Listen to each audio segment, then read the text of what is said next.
Ang pagbibigay ng pangangalagang pangkalusugan sa lahat na ay isang hamon na nangangailangan ng koordinasyon at matatag na pamumuno sa bawat antas ng pamahalaan.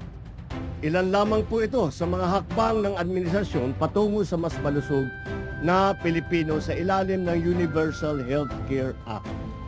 Ang mga mobile clinic na ito ay bahagi ng ating malawak ng pangmatagalang plano sa ilalim ng Health Sector 8-Point Action Agenda. Sa pamamagitan ng mga mobile clinic at sa tulong ng lokal na pamahalaan, inaasahan natin na mapapalapit ang serbisyong medikal sa mga lugar na matagal nang nangangailangan ng higit na atensyon. Ang mga geographically isolated and disadvantaged areas o yung tinatawag natin na GIDA.